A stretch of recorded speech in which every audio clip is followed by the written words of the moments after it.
Today, I'm talking to you about how you can let go and surrender the goal and the desire to lose weight or to maintain weight.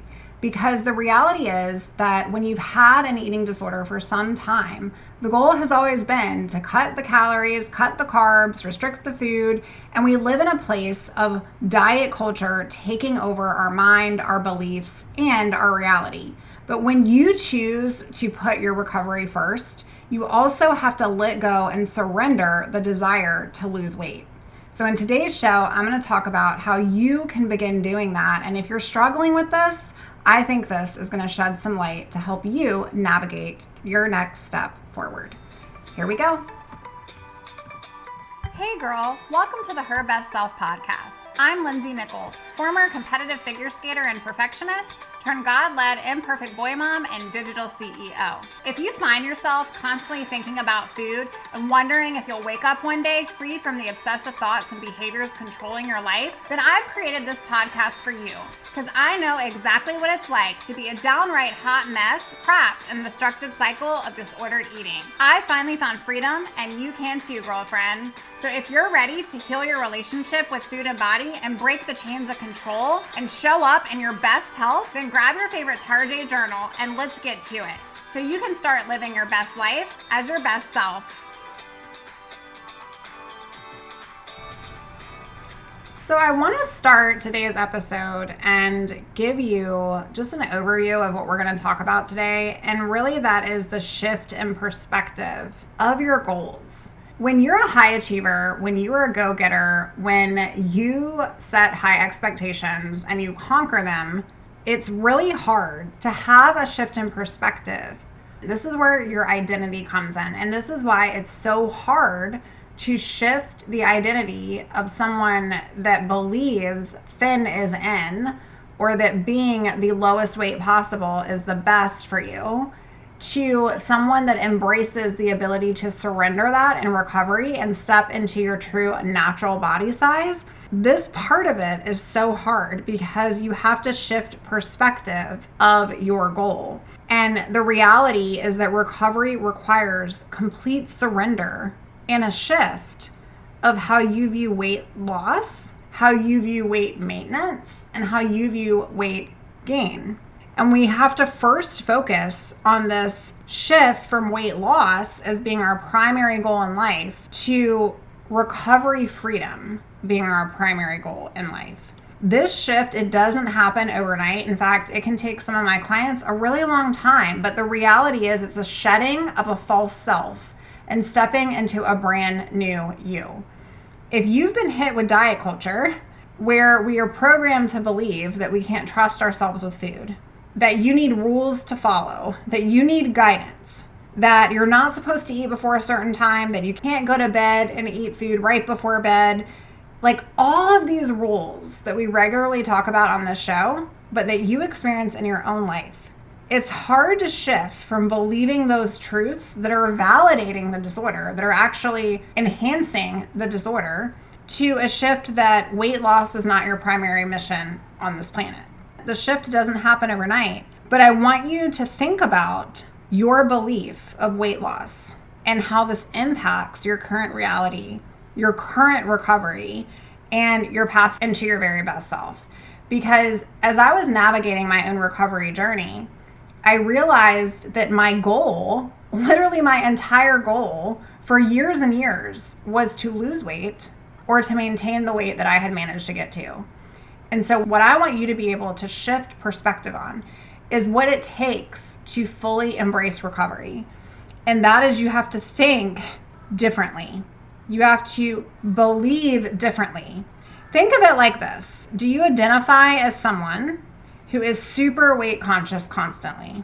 If yes, then this is impacting your ability to heal. This is influencing being a slave to the disorder. And it truly is prohibiting you from moving forward because part of you still believes that weight loss is good and weight gain is bad. So how do you push past this core belief? Number one, self-compassion. Okay, so in order to surrender these obsessive, destructive, these self-sabotaging behaviors, you will need to show yourself some grace.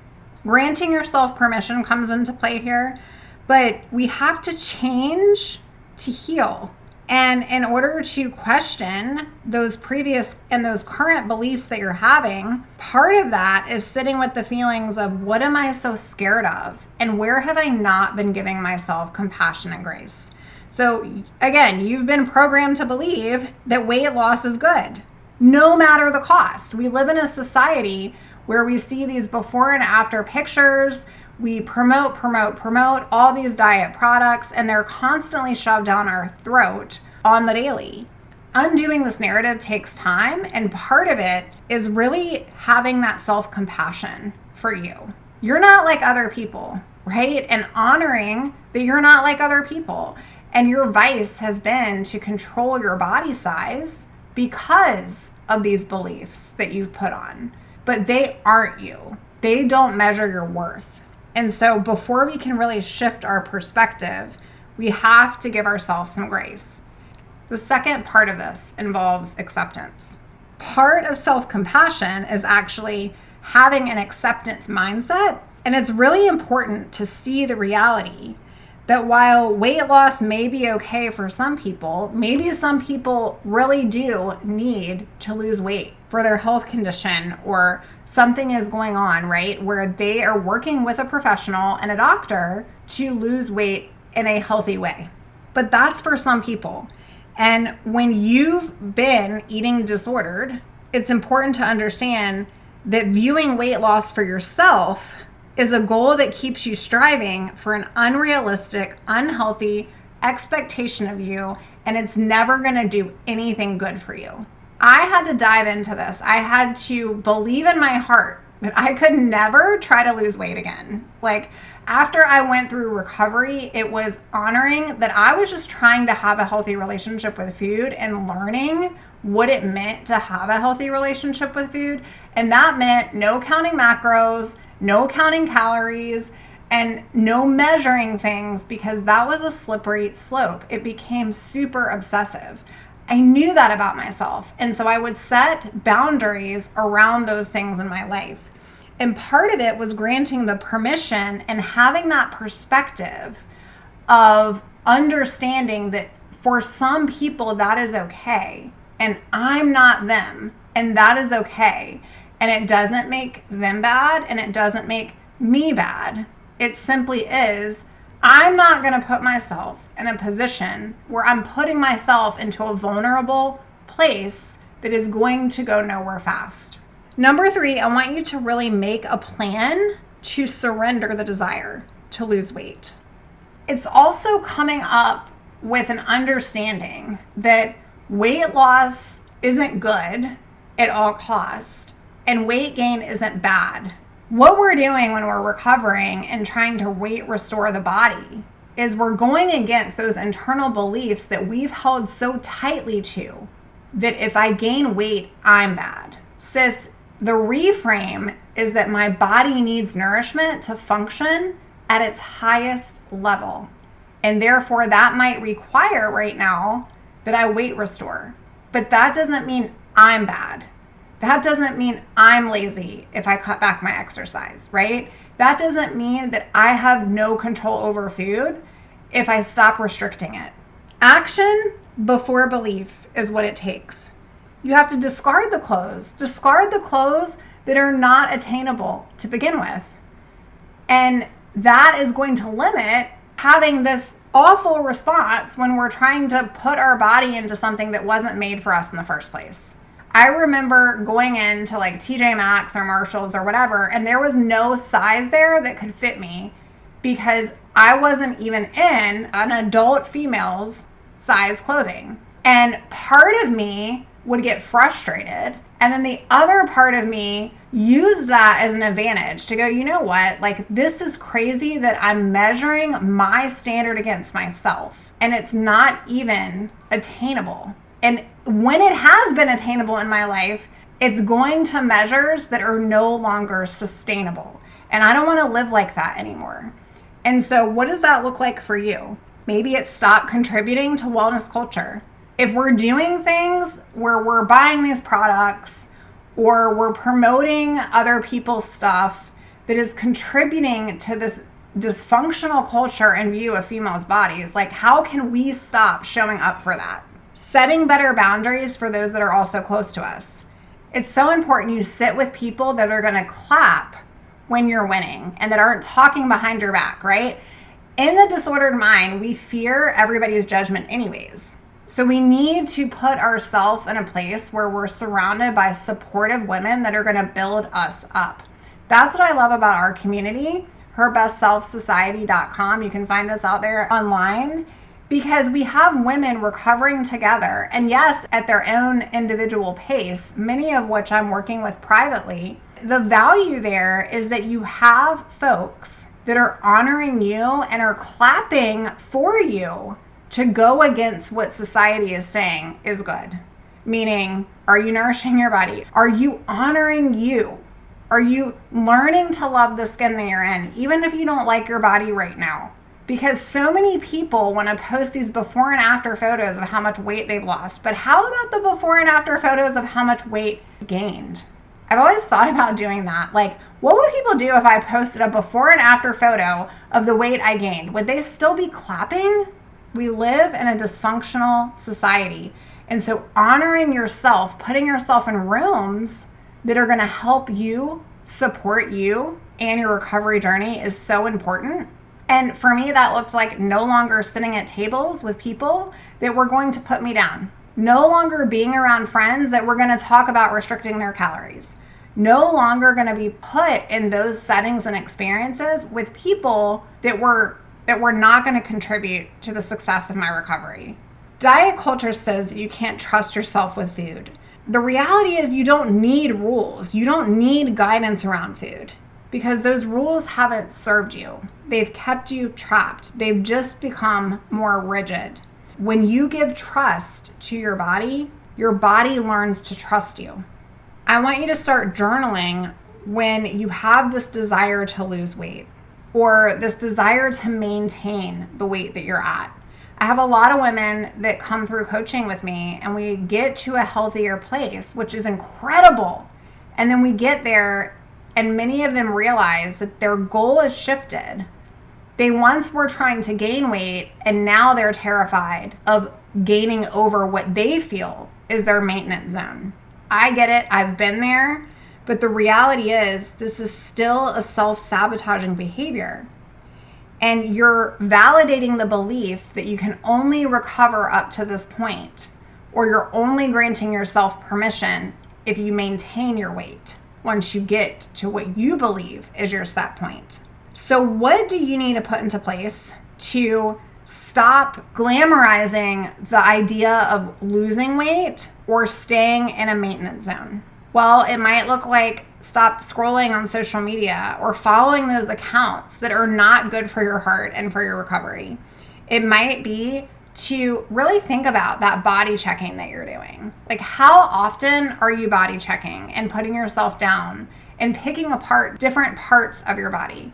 So you don't have to love what you look like right now, but the true reality is that if we're looking and searching for something not to love, it's not going to be that hard, right? We're going to find something. And any way that you are monitoring your weight, like weighing yourself, tracking your steps, or logging your calories, like that has got to go. We have to put those boundaries in place so that we aren't doing those things or that we won't go back to doing those things.